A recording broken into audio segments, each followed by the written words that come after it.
listening to the brand new episode of In Love with the Process. I'm your host, Mike Pecci. How are you guys? Hi. I'm actually looking at you for this episode because, yes, I recorded this on video as well as audio. And I did it for a very specific reason. Because today, our show is about voiceover acting, voiceover talent. And our guest on the show is an amazing VO actress. I fell in love with her performance while playing Cyberpunk 2077, the video game that sucked up so much time out of my life. The game that made me into an anti-social sniper, just taking headshots where I could, collecting guns, breaking them down, and then rebuilding weapons. That was my life for a few weeks when I played that game. Have you guys played it? Now, I know that this game got a lot of slack, right? This game got a lot of shit because of its release. And if you are a console user, then everybody was pissed off because the game wasn't running smoothly on the new consoles. But I'm just going to say it. The game kicked ass on my Puget system. And you've heard me talk about Puget as a sponsor on the show. I have this beefy, really great editing system that wasn't being used because of COVID. And so I put it through its paces with the Cyberpunk game, and it rocked. It ruled. And it's been a long time since I've played a video game and since I've got this lost in a video game. But really, what sucked me in with A, the graphics are fantastic. B, it's Cyberpunk. I love the Cyberpunk genre. I'm a huge fan of all of it, obviously through Blade Runner, through Ghost in the Shell, through all of that. And the influences were running rampant through the game. But also, I am a big visual guy, so I love lighting. And so there was just a part of me that found comfort in waiting until it was nighttime in the game and sort of walking around in this neon-soaked world. Really dug it. But I wasn't expecting to get great performances out of a video game. And I haven't played a game like this. I've seen games and I've watched walkthrough on games like The Last of Us.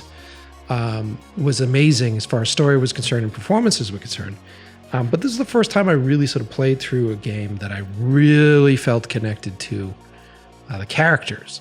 And a big part of that was the voiceover actors, were the people that created the soul for these graphics. And so when I found out who did the voice for one of my favorite characters in the game, Pan Am, I had to get her on the show. And so today's guest is none other than the amazing Emily Wu Zeller. She's kind enough to come on the show. We talk in detail about what it's like to be a VO actress, what it takes to get a solid performance out of an actor.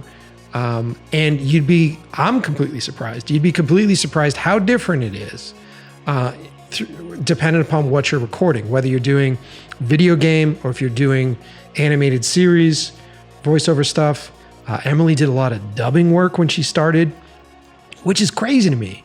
And I actually bring it up on the show, but thinking back on watching my old school Godzilla movies, right? When I was a kid, and sort of chuckling at how ridiculous a lot of the lines felt and how fast they were read and how strange they were.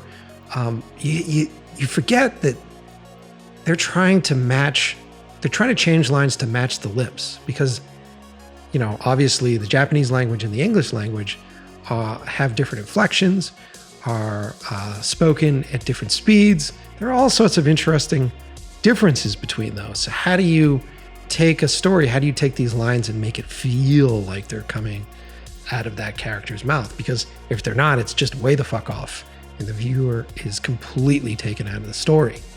So I'm excited. We get to get into it deep. I get to learn a bit more about what it takes to direct great voiceover talent. Because my experience with it has really just been limited to commercial voiceovers and maybe some wild line reads here and there.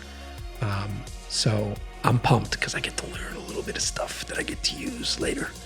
Really great. So strap yourselves in.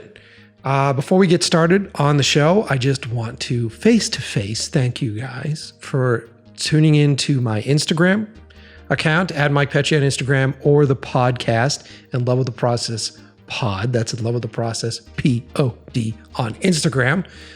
There, you guys have been giving me suggestions for guests on the show.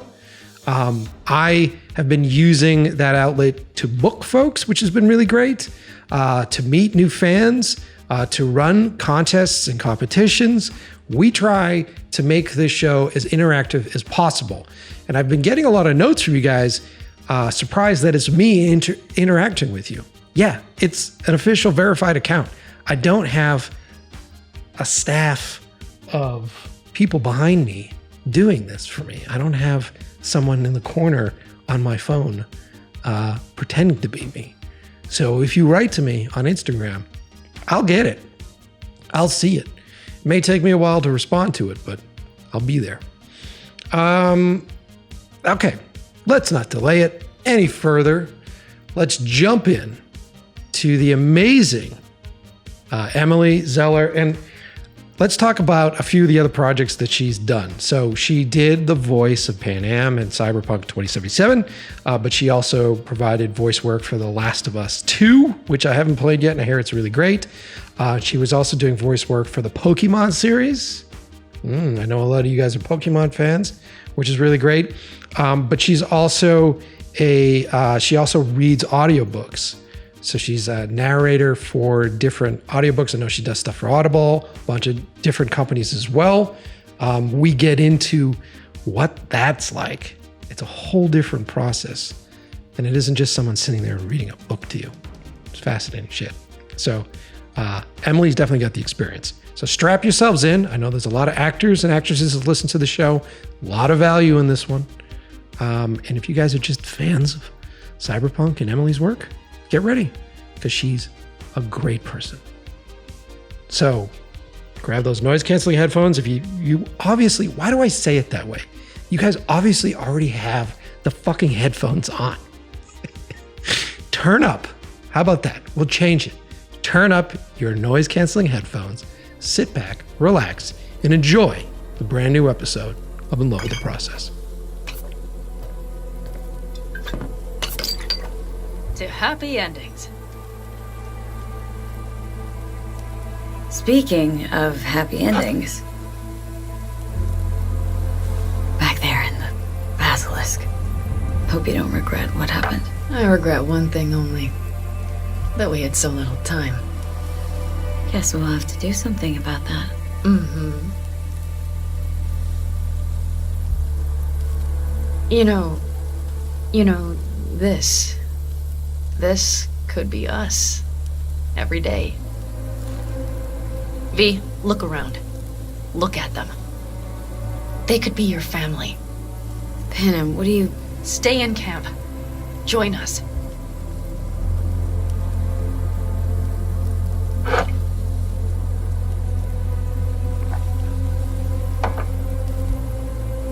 I'd love to, Panem. I really would. Mm-hmm. Here comes that damned butt. But I can't. Not right now. Have to finish some things first. All right, V. I shouldn't drop bombs like that on you right now. I just thought... forget about it. I'll think it over.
Emily, thanks for being on the show. Hey, Mike. Happy to be here. Very excited to chat with you about your work. I'm a big fan of your stuff. Now, I'm ashamed to say it, the first time that I've heard your work was when I played the new Cyberpunk video game. And this was the first video game that I've played probably since I was like 22. So it was a big event for me during COVID. Okay, cool. Well, I don't think you're alone in that. Audiobooks, while it has been a very rapidly growing industry, I don't think that, everybody and their mother listens to audiobooks. So you wouldn't necessarily have known who I am. Well, I just haven't listened to your books yet because I do listen to a lot of Audible stuff these days just because it seems to be the only way that I can read a book anymore. Because if I actually sit down to read a book, I fall asleep after 10 pages. Yeah. So. Well, and some people find that they have an easier time multitasking, right? Kind of, yeah. And this is a fun fact. So studies, at least a study, have been done that show that the same part of the brain lights up whether you're reading with your eyes or listening with your ears. Oh, no kidding. So it actually, because people have some idea that if you're not using your own eyes to process the text, that you're not going to be as smart, you're not going to gain the material, you're not going to gain the benefits of reading. But now, we see that it's actually the same parts of the brain that light up, whether or not you're hearing the story or you're reading the story. And when you're hearing it, you do get the bonus of, first of all, a person performing it, but also how words are pronounced. I can't tell you, even for myself, when I first started that work, there were words that I'd known my whole life and I used them in writing. And then I said them out loud and was like, nope, that is not how you say that word. Which makes you feel pretty dumb. So it was pretty cool to so that's a benefit of listening to a story. I'm right there with you. You would think English is my second language the way I use it. And it's often, I can't believe I do a podcast with how terrible my vocabulary is. But listening to books on Audible, I've been able to retain it a lot faster, a lot easier. Totally. And because for quite some time, I've just been editing, I've just been doing the movie stuff for so long that by the time you hit the end of the day, you're just emotionally exhausted. Absolutely. Yeah. Yes.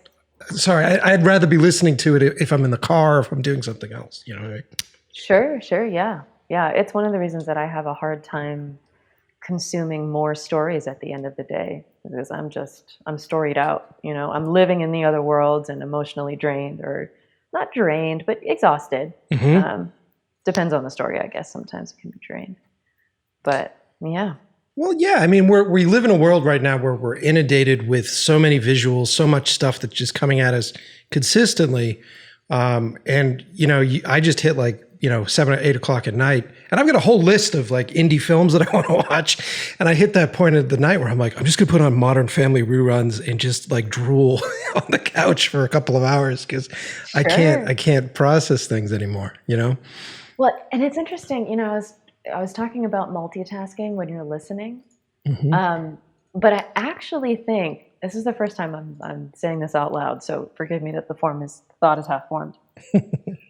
When it's visual, I find I toggle between, and I don't think I'm alone in this, I toggle between tabs, between articles, between what's happening in this world over here, who's moving over here, what's this light on over here, oh, it's a da-da-da-da, and my eyes are just, and it's exhausting, right? And often we're moving between different screens, which is also giving us a very particular kind of light and not a whole lot of great depth in feedback, visual feedback of 3D, right?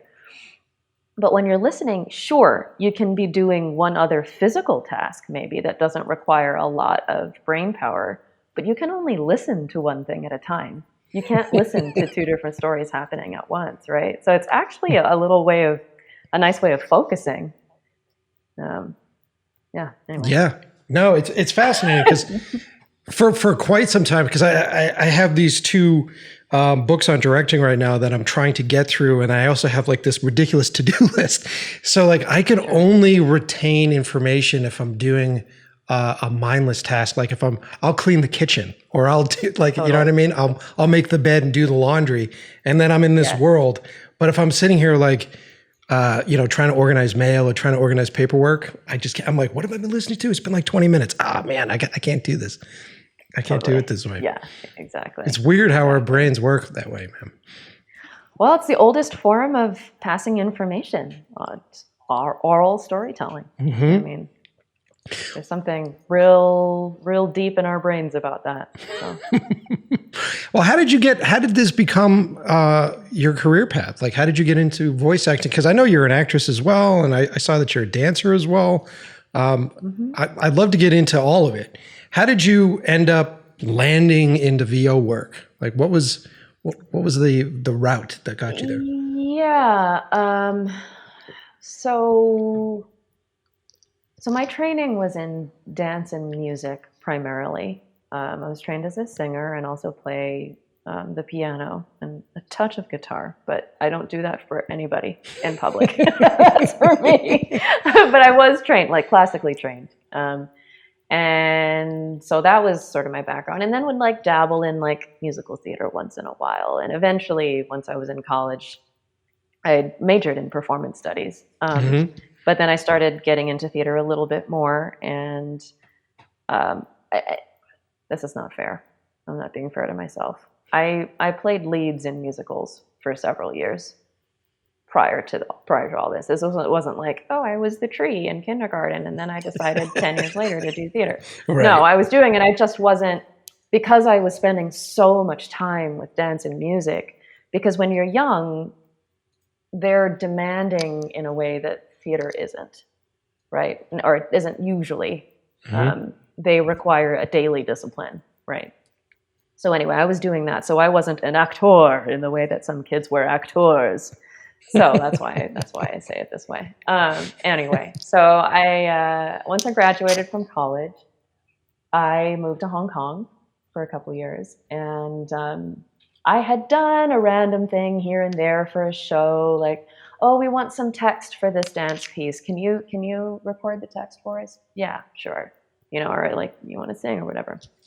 But I got to Hong Kong and was connected to a group of English-speaking immigrants who were also performers and actors, and through them found out about an audition for dubbing, and went in, did the audition, and took to it like a fish to water. So, I mean, I saw the audition, and I actually, it was sitting on my a lover at the time, actually, their desk, and I was like, "Is that a voiceover audition?" I really want to do voiceover. Is it okay if can I email them? Or like, can I? Oh no, I guess it wasn't really email. I don't even remember. It's like, can I do this too? So yeah, it wasn't just that it landed in my lap. It did and it didn't. It was there. I saw it and I went, yes, and I jumped at it. So yeah, and then that was it. So I did that for a year and a half, full time, dubbing anime. Oh wow. Yep. It must be challenging to do. I've always thought it was, because being a young kid, I used to love Godzilla movies, and I would watch all the dub version of the Godzilla movies. And it isn't until I got older, when I went back and rewatched them, I'm like, man, the performances are really tough, because they're trying to deliver the information, trying to deliver the lines in a different paced language. And that in itself must be an exercise, Yeah, it was a really, really interesting process. I don't know if they're still doing it this way. I know that some of the elements, at least on the very, very end of the performance side, are different now. Mm-hmm. But at the time, they would have somebody who just translated the script. And then they'd have somebody who would rewrite to match the mouth flaps. So you pick your words or whatever. And then we would get that script. every single episode had at least a few times when we were like, oh, I could see how they thought that worked. That doesn't work. So here's how we're going to change it. And we'd just change it on the fly. And we also performed, everybody who was in the scene was in the room, which is not a luxury that we get anymore. And that's changed a long time ago. But when I was there, that was what we were doing. Mm-hmm. So that was really fun. We were just, whoever was talking was popping in and out of the mic. It was really, really special because you get to play off of each other, you know? Yeah. Because for performance, and you know, just to get solid emotional performances, it's got to be difficult when you don't have that other person there listening, and that other person just there for responses for you. It's got to be difficult. Yeah. It's a skill. It's a challenge. It's learnable, but it definitely does require more energy, I think, focus to get there, because you just don't have the feedback. You just self create it within yourself. Yeah. Which is fascinating, because that's what I'm dealing with right now. I'm actually in the process of prepping a feature, and I've been going back and, you know, during COVID and just sort of brushing up on your skills, because when you're a director, you don't get to do it all the time. You do it like, it takes you like 6-7 years for a movie to get off the ground, and you're like trying to hustle in and do a little bit here and there. So I'm like refreshing up on all my skills, and I've been reading a lot of these really great books on acting and really great books on direction, and how to get really solid performances out of actors, and how to sort of create an environment with playable direction, an environment that has the comfortability and the ability to sort of lose yourself in the performance.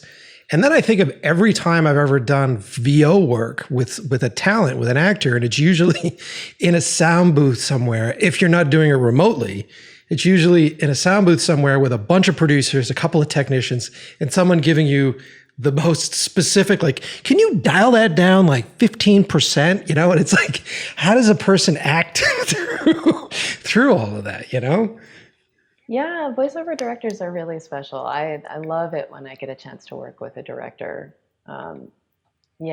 Because it's a combination of knowing how to speak the technical language that's required for microphone performance, but also with a base of an acting direction. Yeah. What do you prefer? Like when you, like what makes you giddy as far as an actor's concerned from direction? Like, do you like to play around? Do you like it when directors are incredibly specific, or is it a project to project basis for you? Makes you giddy.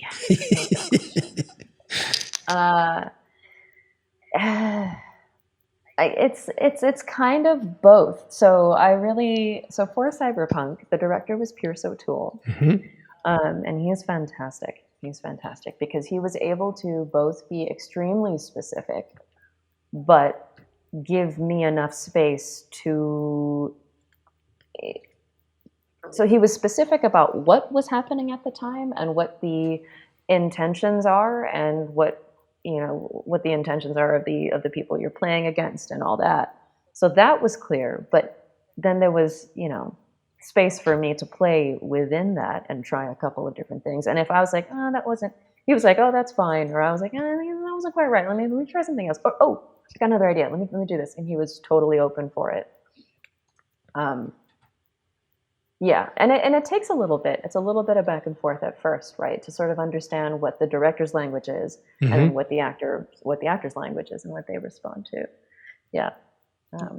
Yeah, totally. And for something like Cyberpunk, first off, you can tell that you had that space to play because the performance feels natural. So when you're watching it, or when you're playing it, or when you're living it, or however you want to describe what that experience is, it feels incredibly natural. And as I was playing the game, I remember really, between everything that game does, and I know that game's got a lot of shit for whatever technical stuff they had to go through to get it off the ground, but I played it on a PC. I had such a great experience with this game, and between the lighting, between the environments, between the atmosphere, and then the voice acting of all the characters, like all the little side play characters, like going into a gun shop and buying a gun and just sort of living in this space. I found myself lost in the game, unfortunately, lost in the game for too long. Where it's like, how many days has it been? Ah, man, I'm still in the same clothes, you know? But, you know, that's a testament to all the performances. And, you know, Pan Am was such a great character in that game that you essentially fall in love with this character if you're playing it through Z. I haven't played it the other way, but if you're playing it through the male perspective, you fall in love with this character, and she sort of does this transition, or for me, she did this transition of being like, sort of like a badass sort of side character that's kind of like a sister, and you're riding along with her for a while. And then there's this romance that's found through it. And then after you have, you know, spoiler alert for anybody who hasn't played the game, but it's rated R. After you go through a specific scene with her, there's sort of like this relationship feeling that you have in the back end, and this, I don't know, like camaraderie, but also comfortability and like connection. And so you guys killed it. Like you killed it, like the director killed it. I thought all those elements made this more than just, you know, being a video game kid when I was younger. It's more than like a side-scrolling Contra game. You know what I mean? It's something that's interesting, you know? Yeah, So, yeah, definitely.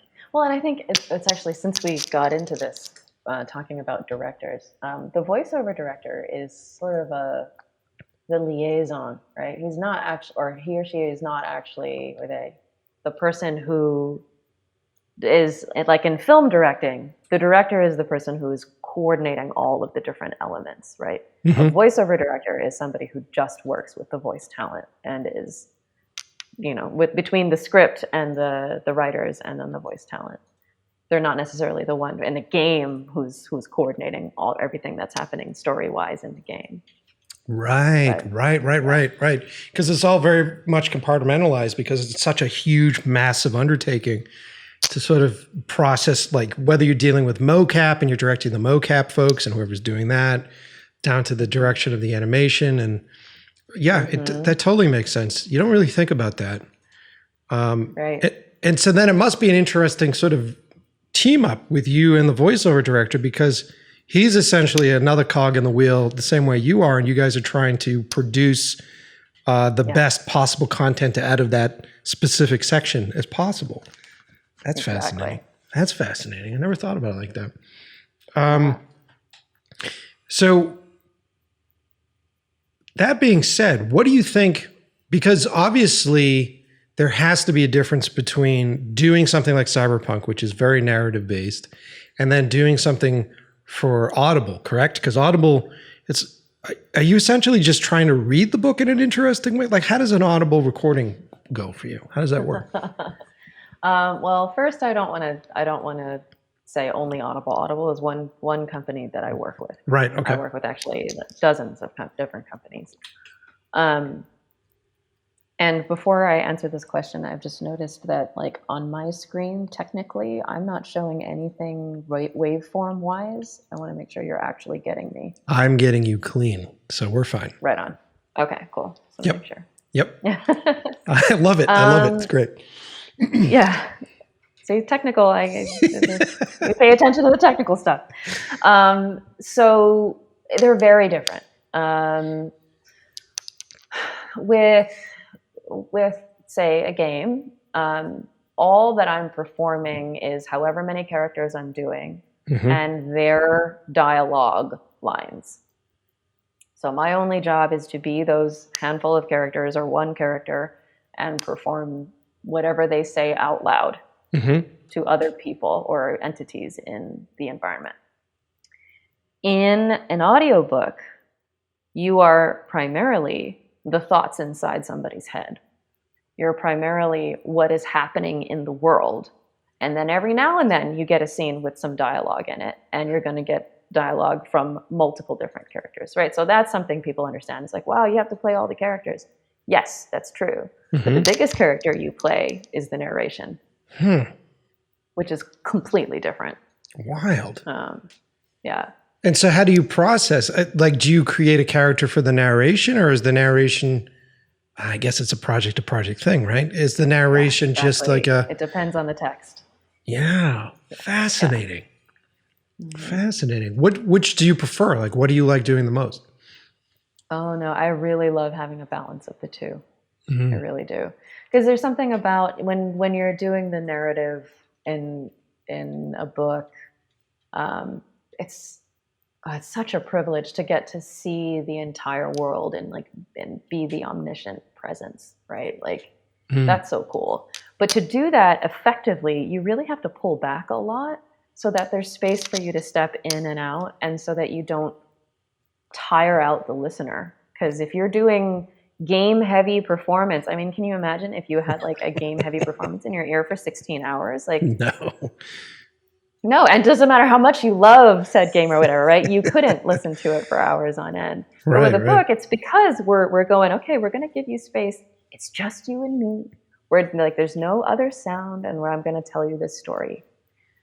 But then the other side of it is animation or video games, when you go like wah! with any one character, because there is sound effects and visuals and music, and the characters are just bigger, and it's the story is told not via the narrative. The story is told through the dialogue and through action scenes. So you have they're just more dynamic because of that. Yeah, it's interesting because as I, and I only say Audible because that's the thing I have, and I'm not promoting them or anything right now.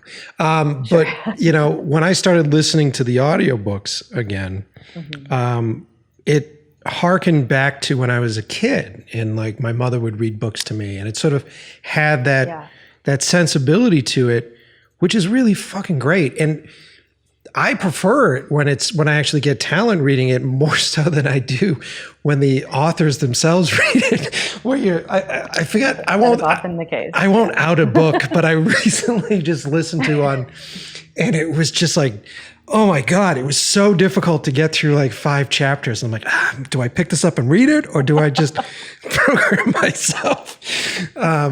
Totally. I mean, there are authors who are able to do both. It does happen, but they are very different skills. Like, I am not a writer. I do know narrators. I do know actors who are writers. I'm not one of them. They are different skills, right? And so just because you wrote the story and because you know who these characters are doesn't mean you can perform them. Yeah, it was like one of them who might have been a doctor, and I'm just like, I don't think I could meet you in real life after having go through this book. I don't think I could deal with it. You don't know how to say specific words. It's terrible.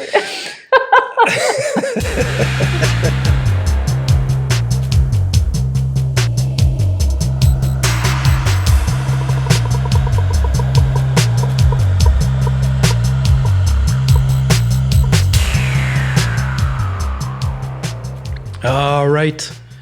You guys know the deal. It is that time. It is time to thank the men and women that make this show possible. I am talking about our sponsors. Today's sponsors are returning. The greats that are returning that have been with us for quite some time. Our good friends over at Puget Systems. If you are a voiceover actor, right, and you want to set up your own little remote recording place, definitely go check out a Puget system. Consider buying yourself a system that is powerful enough to run whatever sort of sound recording software you use, real-time plugins, right? That's a big thing, because if you're running like noise cancellation, if you're running different compressors, different equalizers to make your voice sound nice, then you definitely need to get a beefy system, at least to do it real time, right? You don't want to wait around forever for this stuff to render. You don't want to have to like pre-buffer rendering. Just do it all in one timeline. What are you guys using, by the way, to record your VO stuff if you are an actor? I'm using Adobe Audition right now to record this episode, and I'm actually putting it through because now you guys can see. Ooh, this is interesting. You guys can see me. So you're listening to me on my Shure mic, And which mic was this? This is the, hold on a second. Oh man. It's the, oh, there it is. It's the SM7B. So this microphone's really great. I'm running this through I don't know if I could show you this or not, but I'm actually running it through a cloud lifter. So the cloud lifter gives my voice this deep, sort of studio, old vintagey studio vibe to it. And then that's running into my Rode, and then that's running into the computer.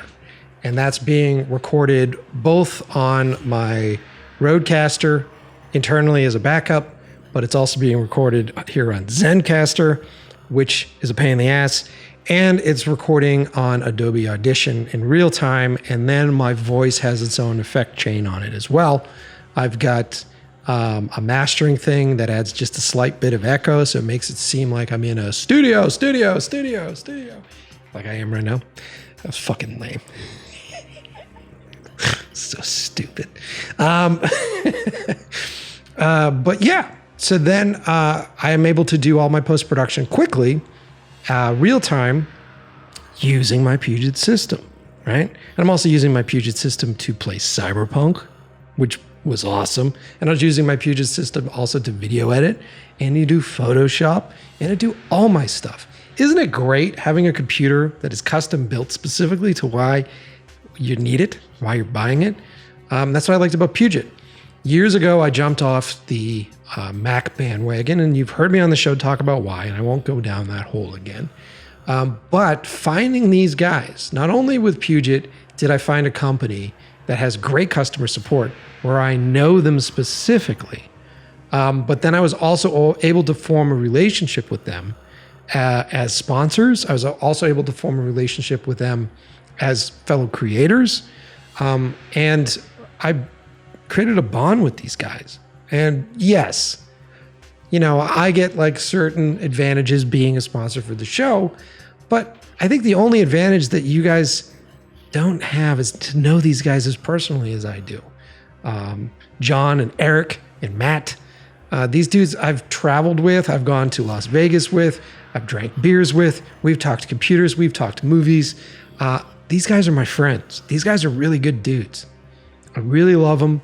They continue to support the show. They've helped sponsor my shorts. They're great fucking guys. So I cannot say enough good things about them. But more importantly, anybody that I send over there to buy computers, they're just blown away.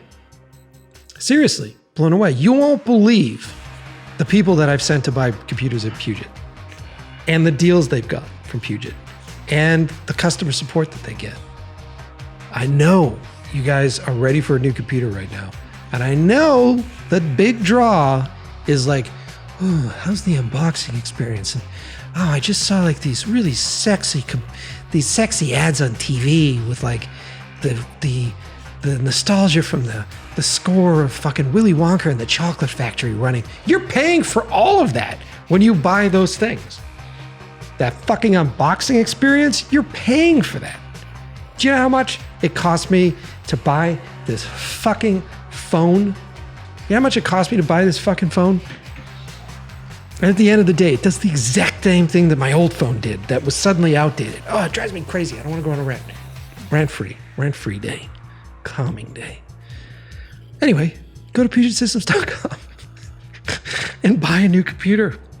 And let them know what it is that you need to spend, what it is that you need to build, and these guys are going to help you do it. All right, let's see. Who else do we have as sponsors this week? We also are sponsored, as always, by our good friends over at Quasar Science. If you're looking to get more lights, if you want some lights, if you're looking to build a light kit, if you want to put something together, let's say that you're a videographer, let's say that you are a photographer, let's say that you are someone that's going to shoot a movie on your own and you need to put together a little kit. I get asked this all the time. What are you using for lights? What kind of stuff do you have in your kit? I've got a mix. I've got a really interesting mix of shit. I've got a lot of like weird sort of tungsten units. I've got a lot of tungsten dimmers, which give me like that very warm amber vibe. But more often than not, I'm using LED lights these days. They have a smaller footprint, require less power. They're easy to store, and they're very cool to the touch. So I can handheld them. I can move them around, and I can actually find how, if you move the light, how that changes a character's face, how that changes a character's mood. So pretty cool shit. If you are looking to build out your kit, think about getting some Quasar tubes. Quasar makes bicolor LEDs. They also do rainbow LEDs. They have a bunch of new units that I haven't been able to get my hands on yet, but hopefully soon, Quasar. Really cool shit. I love them. Like, I literally will take the tubes when I'm lighting somebody and move them around their face to try to figure out what the best direction, what the best angle, what the best contrast is. Pretty cool shit. I don't like recording video where I can fucking see myself. It's super annoying. I feel like I'm on my fucking phone. Anyway, go check them out. Go to quasarscience.com. Okay. Also, we have a new sponsor on the show, Loop Deck. If you go check out Loop Deck, it is LOUPE deck.com. These guys make control surfaces, and we've been using one here at the office. They're really great. You can actually hook them up so that they'll work with any Adobe products. Gina's been using hers to work with Photoshop. You can also use it to work with Lightroom. You're taking a lot of what normally would be keyboard shortcut commands and actually putting them onto dials, very specific dials, a programmable little console that is really cool. I'm very excited to use it for Premiere because a lot of like footage shuttling and all that stuff can get repetitious where you're just like, what is it, ASD, which is like fast forward keyboard shortcuts. I'd rather have that back down to dials and knobs and toggles and stuff. These guys do a really good job with it. So definitely check them out. Check out Loop Deck, check out their consoles, and we'll put links below the episode for which one we use and to get you guys over to the website. And please click the links because a lot of these links are trackable. It's the only way that the sponsors of the show know that we're sending you their way. And if you've noticed, we've been getting more sponsors because a lot of the diehard listeners of the show are actually clicking through. And I told you, this is stuff that we use. These are products we like. I'm not selling you shit. You know, I didn't want to do that on the show. And as you can see by where I'm filming in our, what room am I in the den right now? I'm not spending the money. You know what I mean? So definitely check those out. And if you feel bad for me and you are like, Mike, how do you do all this work and don't get paid for it? I'd like to give you some money, but I don't have any money. So I don't know what to do here. Simply done. Go to Audible. If you haven't done so already, sign up for a 30-day free trial at audible.com. I think it's audibletrial.com/leveltheprocess. It's part of the show, me not knowing exactly what that link is, but I'll make sure I input that link, clickable link, in the description of this episode. Click on it, sign up for 30 days for free. You get one free audio book in those 30 days, and you get access to a lot of their other content. So Audible also has like podcasts and series, like audio series on there that you'll get access to. That is where I have been listening to a majority of my books these days. I just finished listening to and I also bought a hard copy, by the way. This book has been blowing my mind. Really great book, Directing Actors by Judith West. I kind of talk about it a little bit on this episode. This is what I'm referencing. Great book. And there's a really good audio read of it. So go check it out. Sign up for a deal at Audible. And like I said, we get paid. So if you sign up for 30-day free trial, learn how to use your mouth, 30-day free trial, then we get some cash. And then if you have to cancel, because some of us do, because the money gets tight, doesn't matter. We still get paid. Easy way to get some cash to the show without reaching in your own wallet. There you go. All right, let's get back into it with Emily.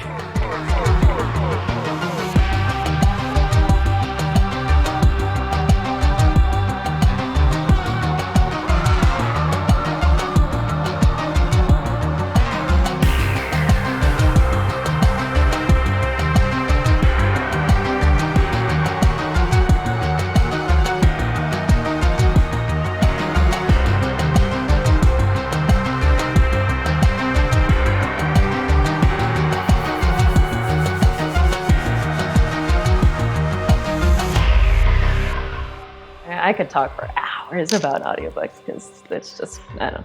Well, that's why you can get nerdy on the show. We don't have to talk for hours about it, but well, so audiobooks have been around for a long time. Right? Yep. They have, but they were primarily since we had recording technology, basically. But in the beginning, it was mostly for like Library of Congress, for blind people, because it was so taboo to have somebody to not read your own story. And what we've talked about within the industry chats is that we think that the reason that there has been such a boom is because of the MP3 technology.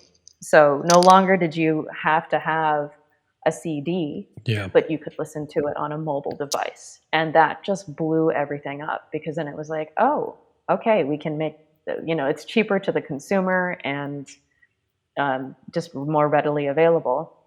So in the beginning, there weren't audio clauses built into contracts for authors, and there are now.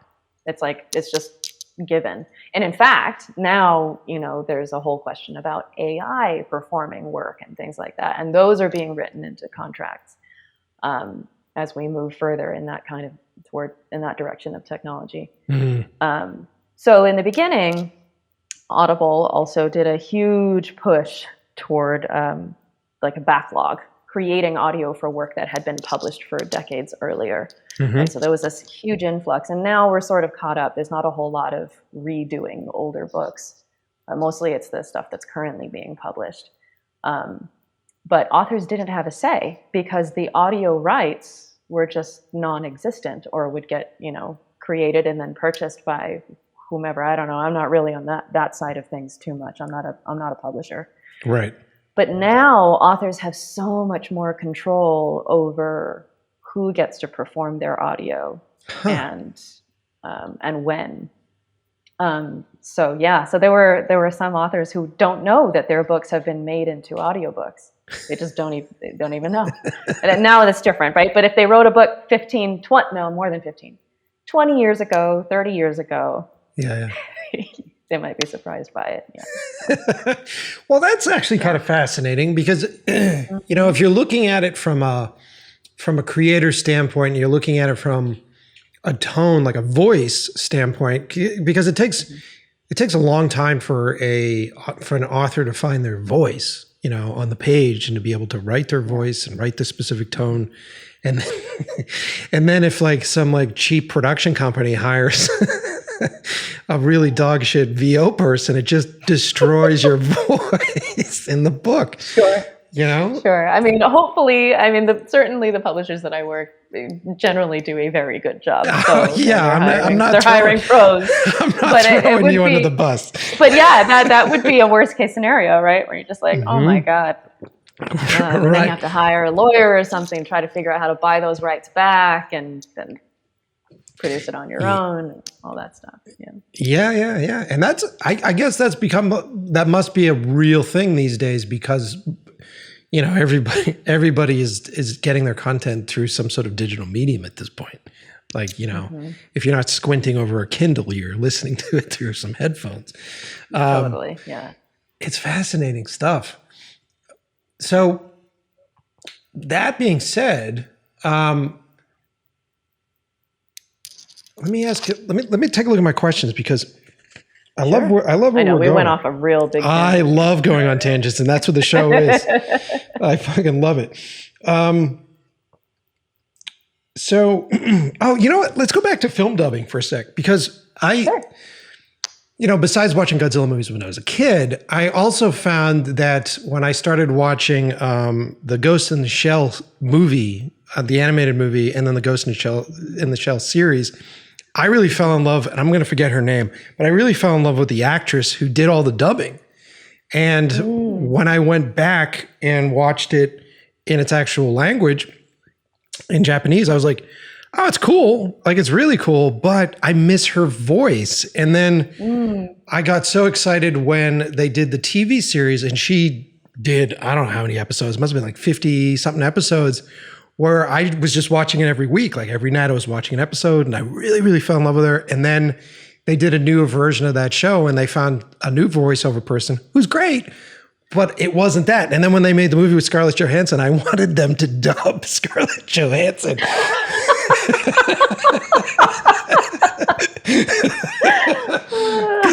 I was like, if they did that, then that movie would have been so much better for me.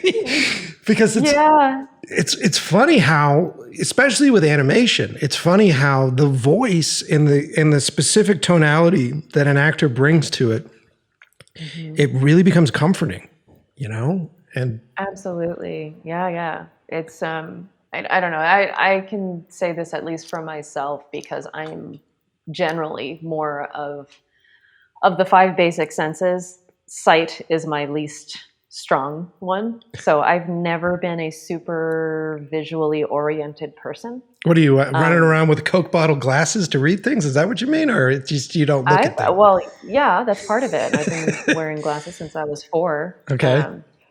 I have very, very strong prescription. But it's also just, I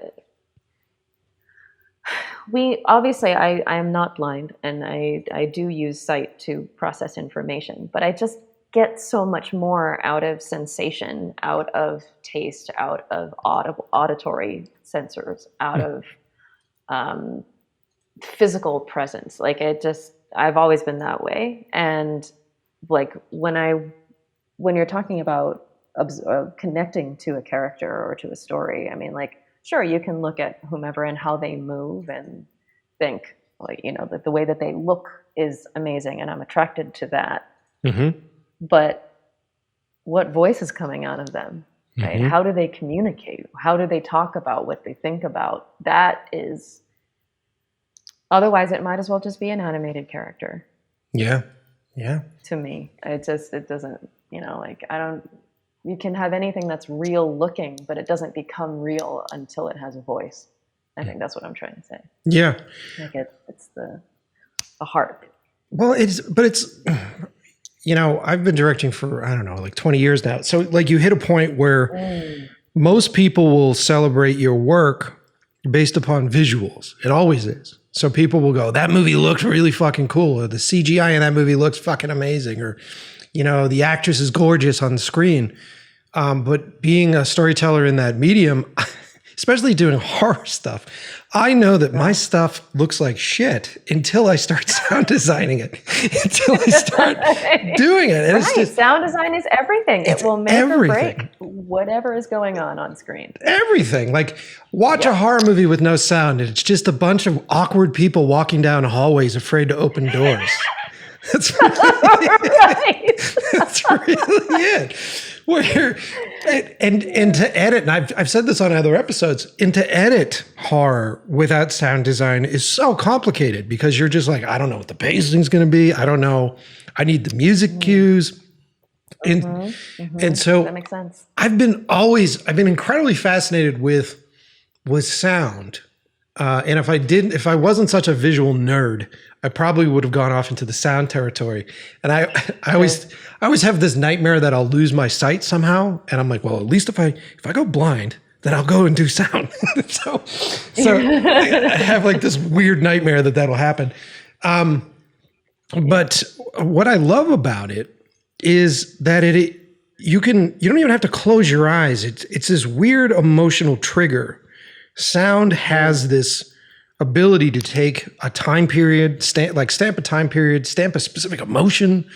And I have the utmost respect for people like yourself who understand how to sort of convey emotion, convey motion, convey a memory with a tone of voice, which I think is really great. Are you ever really hyper-focused on that? Or when you're doing your line reads, are you like, I just want it to sound good to myself?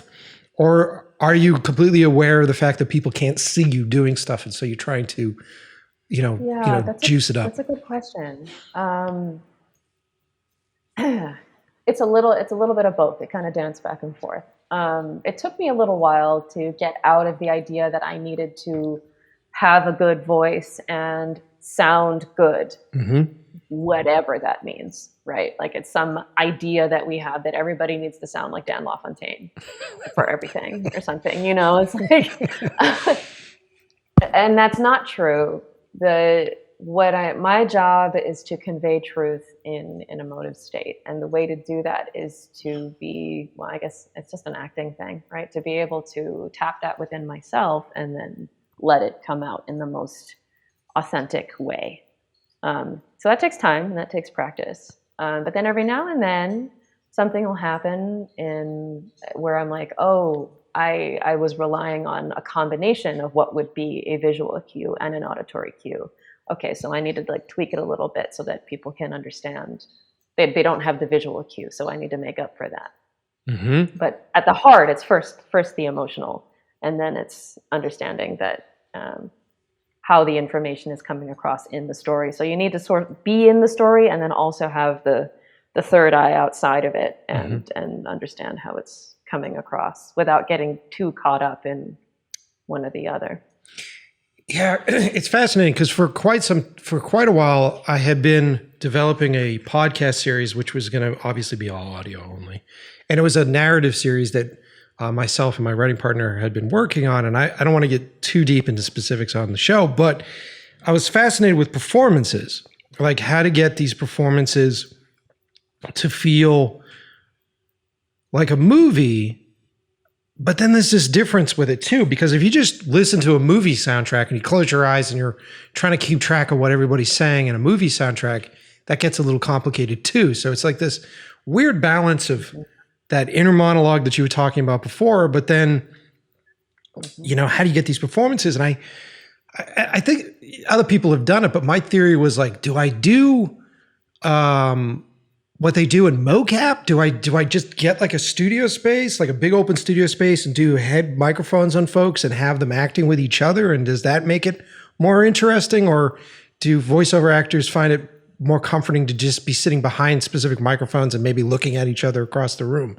Like, what do you think is the formula for a really great dynamic performance when it comes to something like that? I mean, my favorite, of course, is to be able to be in the same room with somebody. But for voiceover, so when I did the Dr. Aphra Star Wars audio drama, most of that we recorded by myself, even though there were scenes with other characters. And that was written more like a radio play. It was not written like a book at all. It was an adaptation of the comic, right? That was written like a radio play. And it was all recorded alone with the exception of the scenes with Sonostaros, which Nicole Lewis performed. And so she and we were in our own studios and dialed in, and we recorded remotely with each other. So we were recording in real time, but from our own studios. Wow. And that was really cool because then we didn't have the advantage of seeing each other. So we had to remember that all we were doing was conveying via voice. So we didn't have anything to help us out. And so actually, I think that actually helps with if you're worried about, you know, missing something in a visual cue, to give the actors the disadvantage of not having a visual cue. So we have to communicate with each other just via voice. I thought that was really effective. It was really awesome working with her. Yeah. It's fascinating to think about because it's a lot more complicated than one would think, you know, like if you're like, oh, it'll be easier to do an audio recording because I don't have to have a whole crew and I don't have to film it and do all that kind of stuff. But then it you know, as far as storytelling goes, it's a lot more complicated as far as how to get the performances the way you want to get the performances. And at least for me, it is probably just because, like I said, I'm a visual nerd. So. Right. Well, yeah, right. So you're used to, I mean, you say you're also a writer, right? Yep. But your writing incorporates visual cues as opposed to your writing incorporating either in the writing itself, which is usually what I find in the successful pieces. It's that it's in the writing itself, in very subtle ways that makes a good audio successful. Because as a performer, like I'm going to give the truth. I'm going to give what is in the text. I'm going to do that. That's my job Mm-hmm. to the best of my ability. But if it's not in the text, I can't give it. Right. Mm-hmm. So it's like, how do you make that present in the text or in the directing? If you're doing something more like a radio play, right? Then you have the opportunity to play around a little bit with it. Yeah. to play around a little more. Yeah. Mm-hmm. Yeah, it's fucking interesting. What is so? Do you prep? Do you prep heavy when you do something like this? Are you trying to figure out like the cadence and who this character is going to be when you're doing? Well, I guess. Well, sorry, go you're ahead. doing something like what? Well, I mean, I would assume for sure if you're doing like Cyberpunk, but if you're doing like an audiobook recording, are you doing much prep for that? Or are you just sort of getting there and getting whatever sort of direction you're getting and just sort of reading it the way you would read it? Like how does... That's so interesting. It's actually the reverse. So we don't get the script. I didn't get the script for Cyberpunk. I showed up in the studio and then I saw it for the first time. Just what we were recording that day. Every single day. Wild. Yeah. It's the complete opposite. There was zero prep for it was just like, which is, part of the job of being a voiceover artist is you need to be able to produce immediately and to come up with different ideas immediately. Wild. And yeah, that was really uncomfortable for me at first. Because I was much more, like I said, I was a classically trained musician. I was a dancer who every day you don't do a piece until you've rehearsed it for however long, right? Theater, you get 6 weeks before you do it. And then you're only one character, maybe 5 if you're doing some crazy Shakespeare thing. Right. But and then all of a sudden it's like, oh, no, here we go. 3 takes. 5, 6, 7, 8, let's go. So it really, sharpening like improv skills is very valuable and directly useful for voiceover. But with audiobooks, I get to read the book once beforehand. Mm-hmm. So I have to, because sometimes authors throw in some information about a character that affects your vocal choice, but it didn't come in until page 200. Or some character arc that's also going to affect what you do vocally. That you don't want to be surprised with. Mm-hmm. So you want to make those choices from the beginning. And then it's also just helpful to know who is in this world and the story that you're telling and what is the story that you're telling, really. Because the synopsis isn't necessarily what's actually in the book. Right? Mm-hmm. The synopsis is what sells and connected to the story, but it's not necessarily what the heart of the story is going to be. So that's so crazy. That's so crazy with the video game stuff. Where, coming from this narrative world where it's all about prep, like prep. Like, who's this character? And let's break this down and let's create some actionable verbs and let's sort of go through this process of trying to find an emotional sequence. And I get it because the video game world isn't just those cutscenes. It's also a ridiculous amount of like wild lines where you go push the character again and she's like, what? And you must record like 500 versions of what? Yeah, that's part of it. It's also confidentiality. I think they're really worried about, especially with a AAA game like this, they're really worried about leaks and just anywhere that you can avoid an opportunity for a leak, take it, right? Yeah. So for auditions for video game and animation stuff, there's 2 different ways to approach, and ideally, I think it's something in the middle. But one way is like, well, they're either going to like my voice or they're not. I'm going to have to make an immediate choice. I'm not going to have a chance to rehearse this. So whatever my instinctual response is, that's what I'm going to record. That's going to be my audition. Mm-hmm. Right? Mm-hmm. But another perspective is this audition copy is the only opportunity I'm going to have to really rehearse what I think could possibly be for this character. So I'm going to spend some time rehearsing it now for the audition before I get paid for anything and then send it off. But it's also, ideally, if you're doing this work full time or you're intending to do this work full time, you're auditioning every single day. And that's not paid work. Yeah. It's not paid time. So that's something to consider. Yeah. Yeah, I mean, it's tough. I mean, acting in general, being talent in general is, it's a thankless job. It's like when people start to scoff at what like the high paid actors get paid or get good actors get paid. It's like, yeah, they went through years and years of unpaid work, like consistently to get to where they need to be. Right. It's interesting. So with Cyberpunk, did they at least tell you who the character was? Were they like, hey, look, she's a desert rat that has a sniper rifle? Like, did they at least prep you? Oh yeah. I got the basic. Yeah. Okay.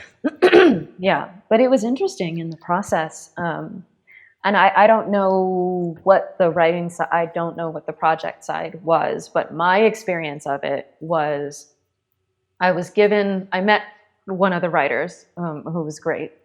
And he was there for my first several sessions because he wanted to make sure that we really got her right. Mm-hmm. And the primary color for her character was she's just a hothead, right? It's real easy to set her off. So they wanted to make sure that they got that. So that was more or less what I auditioned with. It was just like, okay, so she's a hot-headed tough gal who's super into cars. All right, cool. So that's what my audition was. And they brought me in, and that was how we recorded almost everything. And then we had one scene where she was sitting in the bar, or a bar, Mm-hmm. And it was the first time that it wasn't outside and it wasn't confrontational, and she actually was just letting her guard down. And there was something that happened, not just for me, but I think for the other people in the room, where we were like, oh, because all they had ever heard was me doing this audition where I was supposed to be a hothead. I was like, cool, yeah, I can do that, but I can also do this other thing. And when they heard that, then it was like, let's go further in that direction. And then, so it was this really beautiful kind of, exploratory moment. And then after that, then I started getting, before that, I had no scenes where she had any kind of intimacy. And after that was when I started getting a little bit of a mix of the two. So it was really nice to, Those are the best moments when we make this stuff, like when you, that's why I like filmmaking. When you stumble into a space or an actor performs something a specific way, and when a character gets out of my head, in whatever weird voice that I've heard this character have for the months and years of reading scripts and prepping this thing, and then you hear someone say it and you're like, whoa, wait a minute. And I didn't even know that this character could sound like that. That level of excitement is completely infectious. For me, it's just stop everything. This is where we're supposed to go, is with this. So it's cool to hear that you guys have that on the video game. And I think I know what scene it is that you're talking about when I was playing it, because you can definitely, at least narratively, there's a shift, which happens really well in that sequence. Yeah. Very cool stuff, man. I've got a few more questions, but I really appreciate you sharing all this stuff. I really enjoy getting nerdy with you on this whole, it's such a different aspect. A lot of similarities between doing movie stuff, but it is a hell of a lot different. And I always had nothing but empathy for the talent, because like I said, the only experience I've had with VO stuff has been either doing wild lines for Flick or doing commercial work. And I'm sure you've done plenty of commercial work. It's a whole other beast. A whole other ballgame. I've auditioned a lot for commercial work. I've done a couple of small release things, but I actually haven't done a whole lot of actual commercial work. Yeah. Then I would be living large. But I am not. But I do audition quite a lot, and I know people who have done a lot of commercial work. Obviously. Yeah, it's a whole different, very different. It's a whole different vibe when you're sitting in a room with 30 other creatives that are all sort of sitting back there, and you're like, what do you guys do? What is it? All right, here we go. And then they come whisper in your ear as a director, and they're just like, could she like turn it down like 20%. You're like, what does that even mean? Yep, exactly. Exactly. What does that even mean? Yeah, well, I did a bunch. I did do a lot of commercials in Hong Kong, but because it was not the US, we did not have the same kind of contracts. So I didn't get a lot of money from those, but I did get the experience. And yeah, it's a room full of, I don't know that I would call them creatives per se. I think there are people that do have an element of creativity in their work, but that their primary work is not necessarily creative in orientation. So they're not people who have studied how to talk to an actor or how to build a story or how to whatever in whatever mediums. So they don't have the language, and they're interested in making sure that their boss is happy. And they know that a mood needs to happen, and they know that a product needs to sell, and they know that this kind of this commercial has done really well. They don't really know why, but they know that this commercial has done well. So we kind of want to do something like that, but not exactly, and so that's what's going through their mind. And then they're all listening to each other and being like, well, that's not it. Something like that. That's not it. Just, maybe something like, but there's just the language, the ability to completely. And I think, and it's a completely different world. And I understand, like, I don't know how to talk. Well, now I'm better at it. But when I was studying acting and that was all I was going to do or performing, I didn't know how to talk to a business person. Yeah, it's true.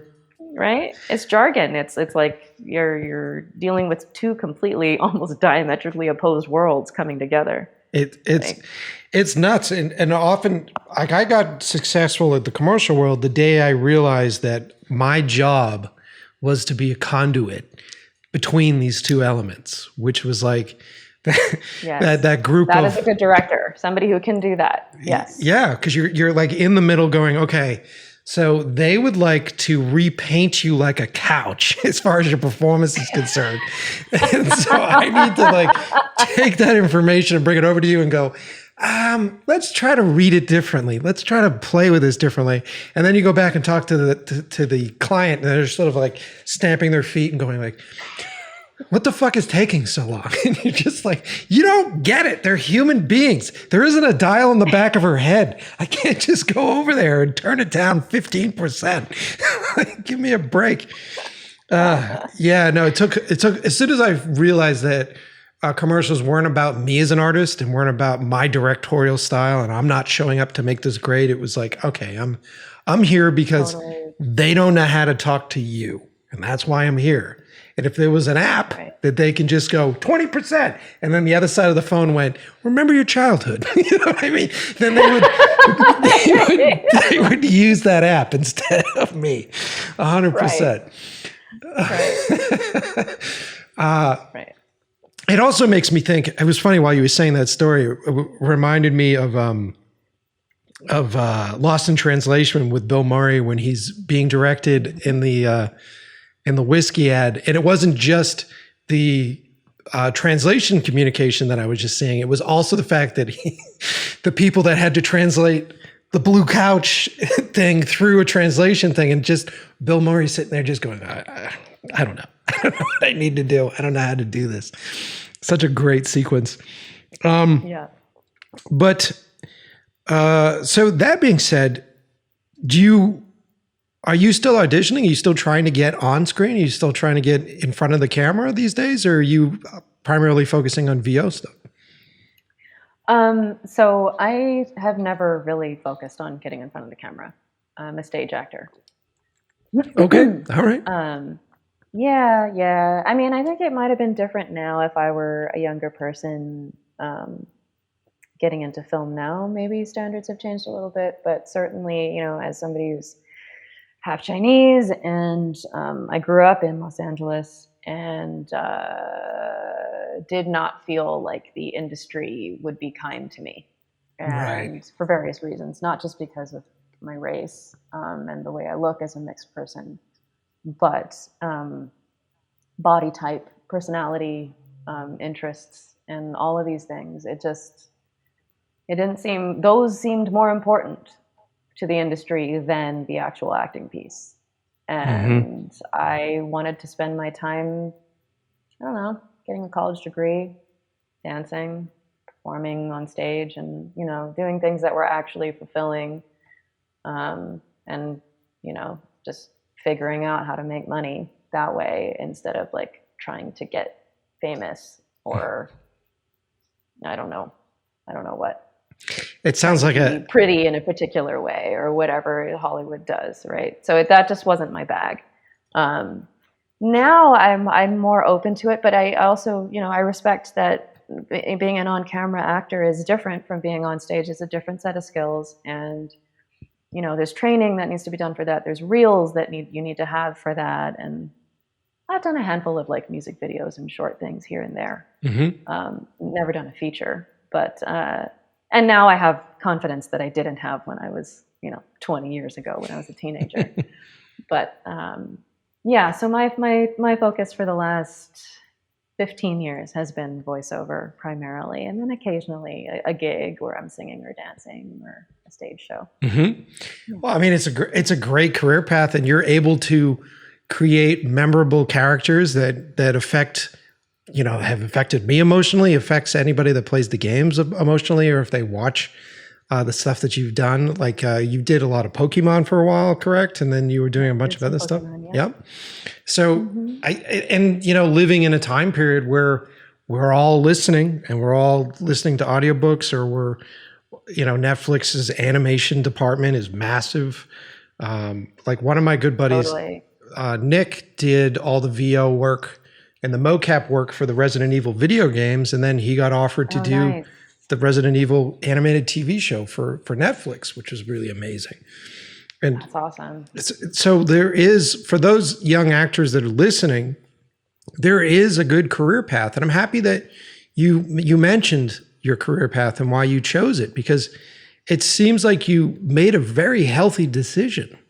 You know, like, because like to chase that need to be, I don't want to say popular, but to need to be a celebrity, to be like a big movie star, or to be like an Instagram star. It just, when you look at the long run of it, all of these folks that I've talked to, it just seems like the unhealthy route. It's not for me. Everybody's got their own path, and you know, it wasn't for me. And it really resonated when I heard older actors, when I was a very young performer, talk about how what you want to be spending your time doing is getting good at your craft, and you do that by practicing, and you practice by doing. So do the thing, and then the reality is that the business side of it and the marketing side of it is an element, but that is the top layer. That is not your foundation, right? So yeah. But that's not how Hollywood plays. Hollywood does care about how popular you are and how you look and how you come across, and it's a cult of personality, not a cult of talent. So yeah, it's difficult, because then a lot of us come at it as artists, you know, and we come at it from the years of practice. For the love of the actual craft, right? And there are those for sure. Yeah. And then you are confronted with this. Like, for me, I'm coming from the independent film world, and I've been doing independent films for so long, and I'm prepping my first sort of Hollywood produced feature, and it's a whole different ballgame. And you end up spending 60% of your time just sort of learning how the industry works, and how, you know, dealing with agents work, and how dealing with talent works. And then you start to understand why it takes so long for these things to get made, because you're just like, wow, I got to weed my way through all these gatekeepers and try to figure out how to just get to you, and just go like, hey, I got the sweet idea. And you're like, cool. And then we just sort of talk about it. At the end of the day, that's, you know, what movies and all this content is like someone that has like a great idea, they write it down, and then you hang out and you play around with other people. And that's ultimately the fairy tale world that we all want to get paid good money to live in. Right, exactly. But if we want to get paid, then we have to pay attention to the business side of things. Yeah. So. Yep. And then you get into it. Yeah. Well, look, we've done, I think that I got to wrap it up. This has been wonderful. It's been Yeah, it's been so nice to talk to you and get to know you a little bit. And congrats, by the way, on your Hollywood-produced production. Fingers crossed. I hate even saying it. Like, the shit disappears, like the weather. You know what I mean? Speaking of Hollywood and its fickle ways. Yeah. Fingers fucking crossed. Fingers and toes crossed for you, man. Thank you so much. Yeah. This has been wonderful, Emily. Thank you for being on the show. And is there anything that you want to plug right now? Is there anything coming out that you want to advertise or? Yeah, actually, and it's not as a performer, it's as a producer. There is a short series that I produced with a fellow writer, narrator, called Nice and Naughty. Mm-hmm. And you can go to, the website is lovebitesoriginals.com. That's bytes as in computer bytes. And it's the first of what will hopefully become an entire world of short stories that we've created that are, the first half is a romance and the second half is an erotica. So you can kind of choose your own adventure if you want to not listen to one or the other. And then in between is a very delectable, double entendre filled recipes that are related to, so baking recipes. So you can really make some cookies or a cake while you're listening to some content. It's adult. This is 18 plus, please. Yeah. Yeah, but it's based in Queens and it's super diverse, and we really cared about that. And it's short stories, like I said. It's 5 episodes in a season, and each episode is only like half an hour, 40 minutes long, something like that. So it's super digestible. And yeah, we're pretty proud of it, and we're excited to be making more. So very fucking cool. So what's the deal with the baking stuff? Are you a big baker? Is that where this comes from, where the recipes come from? I mean, I love baking, sure, but no, it came out of one of our, a writer that my partner knows. She is a big baker and also a writer, and they had collaborated together. And there's a character, the main character in the story is their Nana, the grandmother. And Nana was a baker, and that was how she brought together the entire family. So it's a way to connect the family, and I mean food. Right? It's like when we all come together. So, 100%. Yeah, it just made sense for the story. So then we were like, hey, this might be fun if we had some, talk about the dollop of the red cherry on that whipped cream. It's just like, it's perfect. Yeah, it's fun. So well, I love it. I love, I don't know if you've seen the other episodes we do in the show, but I do a lot about food and a lot about barbecue, because for me, cool. Food is like cooking. I love cooking because cooking is like it's essentially a tiny movie every night. Like I get to create an emotional journey for whoever gets to eat my food every night. And I love that you guys are incorporating the baking and that it is a family sort of center, like a hub, because I grew up that way, but a lot of folks didn't. A lot of folks were TV dinner kids and didn't have that sort of connection. And I think that's the best. Like if I'm hanging out with folks or directing people in another language that I don't speak, and I'm hanging out, the best, easiest way to connect with anybody is to make them a meal. Make them a fucking sandwich. Absolutely. Absolutely. Yes. Yep. You can get the roughest, gruffest dude to go like, oh, this is really great. You're like, okay, I got you, buddy. right. Or a teeny tiny petite woman just like scarfing things down and like showing you her true colors, right? Yeah. I love it. It's my favorite, especially with actors and actresses, because everybody's showing up and they're all concerned and they're doing it. It's just, that's what I do on the show. It's too bad we couldn't do it in person because out of COVID, what I would do is just have food and just have like two guests and we're just chomping on microphones. It just sounds terrible. That's a fun sound. Yeah. It's not for the audience. This show's for us, man. This isn't for people listening. That's the whole point.